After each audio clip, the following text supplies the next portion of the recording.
बुशरा बीबी ने अडियाला जेल से रिहाई के बाद बनीगाला के बजाय पेशावर में रिहाइश का फैसला कर लिया। जराये के मुताबिक बुशरा बीबी कुछ अरसे के लिए सीएम हाउस पेशावर की एनेक्सी में कयाम करेंगी। सेनेटर फैसल वावडा ने एक बार फिर बुशरा बीबी की रिहाई को डील का नतीजा करार दिया। पीटीआई ने डील के नतीजे में बुशरा बीबी की रिहाई का मौक़िफ़ मुस्तरद कर दिया।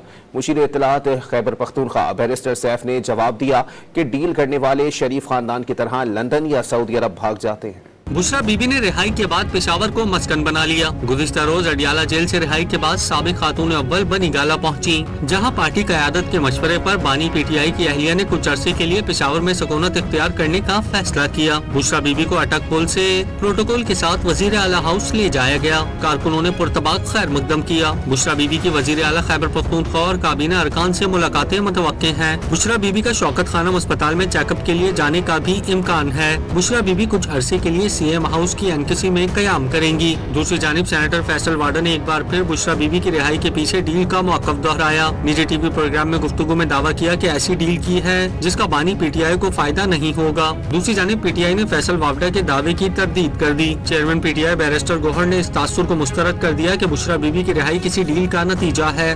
लोगों के इल्जामात को मद्देनजर रखते हुए स्टेटमेंट नहीं दिया करते। खान साहब का हम पे एतमाद है और हम दिन रात खान साहब के लिए लगे। हम लोगों की स्टेटमेंट को इन्हीं किस्म की स्टेटमेंट को दे के अपने बयानियां नहीं चेंज करते। पाकिस्तान तहरीक इंसाफ में कोई फॉरवर्ड ब्लॉक नहीं, सारे लोग जो है वो खान साहब की जो है क़ियादत में वो मुत्तहिद है। बुशरा बीबी को 267 दिन बाद अडियाला जेल से रिहाई मिली है। इन 9 माह के दौरान उनको मजमूई तौर पर 15 केसेस में रिलीफ मिला।